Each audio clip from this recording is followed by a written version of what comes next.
Welcome back, everybody, to the Dragon's Lair, where my name is Wade, and this is my show, Let's Talk, where we talk about Warhammer 40k. We're talking about Tyranids, and very soon we'll be talking about Imperial Knights, as the Codex is going to come out probably in a month or so.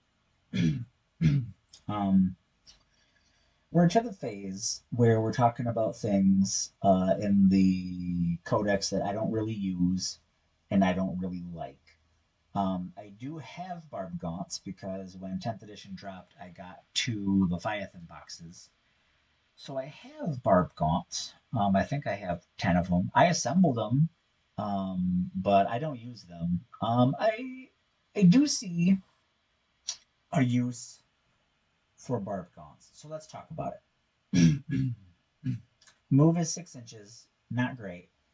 Um, However, with 24 inches of range, that pretty much means that you're talking about a 30-inch range, which is most of the table. I mean, one board edge is 44 inches and the other is 60.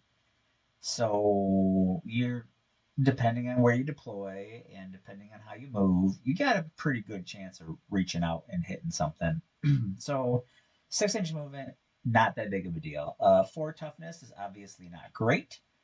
They're gonna get chopped up pretty quickly. Four save is not good. You're gonna get chopped up pretty quickly. Two wounds, not great. They're on a larger base too, so it's harder to maneuver them around and fit them in buildings and things like that. So I vote boo on that. Leadership 8, obviously, if you want them to pass leadership, they need to be within synop, so you get your 3d6. Objective control 1, not great. Even gaunts have objective control 2, like Hormagaunts. So, um, here's where they kind of get okay. So the barb launcher, blast, and heavy. So range 24, we're going to talk about it. Range 24, attacks, D6. Okay, so if you're shooting at a 5-man, so Barbgaunts start off at 5 in a squad. If you're shooting at a 5-man, you're talking about 5d6 plus 5 shots. Now that can be pretty swingy, but if you work out the average, let's see, 7, 14, 17, 22 shots. That's the average. Now, if you're going a 5-man Barbgaunt versus a 10-man squad, you're going to add an additional 5 to that because you get a +1 tax for every 5-man in the unit that you're shooting at. So, if you're running a 10-man Barbgaunt, that could be a lot of attacks, which could be a benefit. So, strength 5, not great, but you're wounding 4s on Terminators, which is good. Here's where it starts to fall apart. AP 0, most of your wounds are going to fall off of AP 0 and 1 damage. Okay, so I know I've already said that it's not great. Let's flip the script a little bit. Now remember, things like Lionel Johnson, other Primarchs, or things like that. This is actually where you can hurt them because you got to make them make saves. You have to make the number of saves so ridiculously high that statistically they will roll more ones and twos. Because like Lionel Johnson's got a 3+ invulnerable, and I know that that's like an extreme uh, example of that. Like most Primarchs are probably rocking a 4+ invulnerable.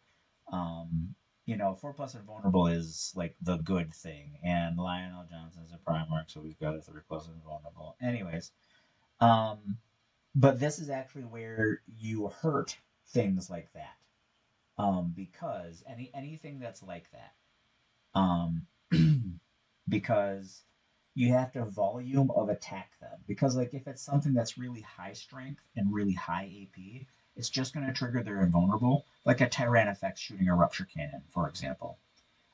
It's only 2 shots.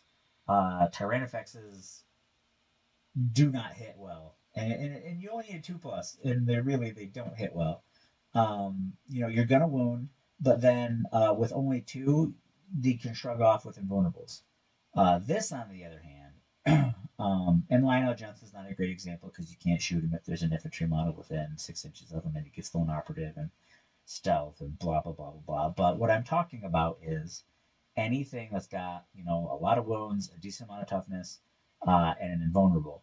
You have to throw the numbers on there. You could get lucky. That one rupture cannon shot could go through and take his head clean off and blah blah blah. And you will get lucky eventually, but not every game.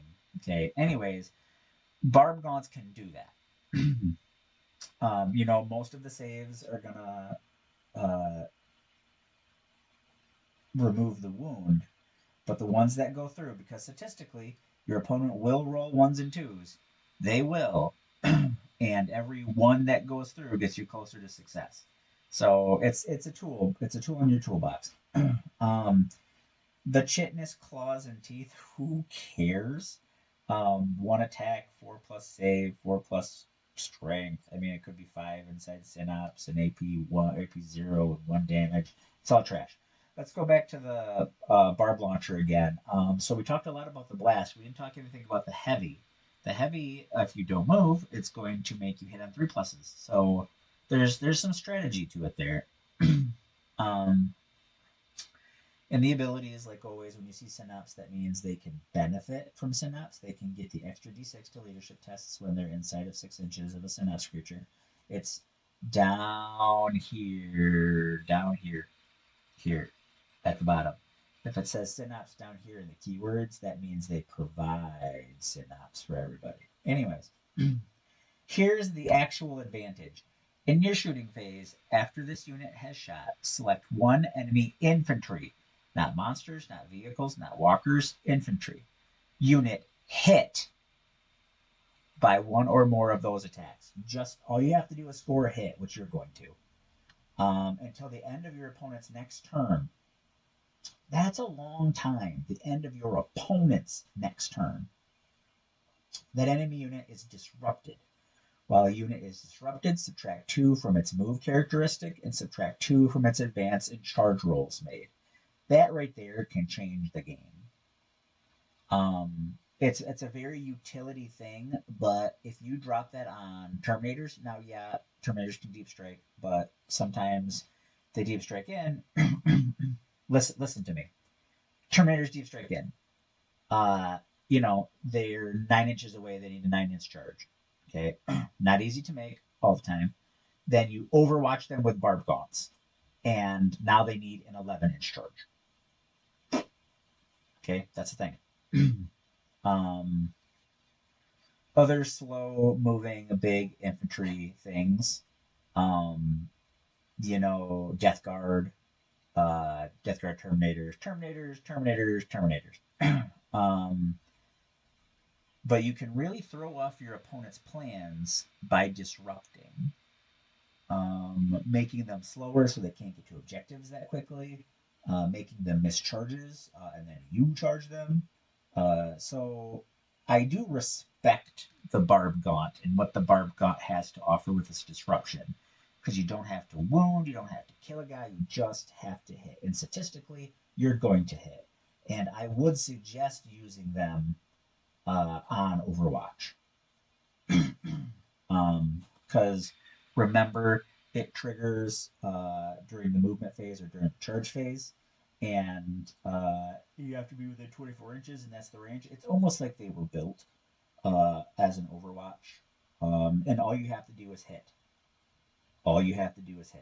And, 5 Terminators coming in against 5 Barbgaunts, 5 attacks, at least you said 20 something. You're going to statistically get a couple 6s because you have to get 6s on Overwatch. You're going to disrupt them. It's going to ruin the charge. And now that I've actually laid this out for you all, I want to use it. But I just don't have the points to put Barbgaunts in any of my lists. Anyways, so there is a use there. And if you're not using it for that, feel free to go ahead and give it a try. Give me a comment about your results. You can get more hits with the sustained hits in Invasion Swarm, so think about that. I really enjoy sharing this with you guys, and we here at the Dragon's Lair want to say thank you for spending your time here with us at the Dragon's Lair.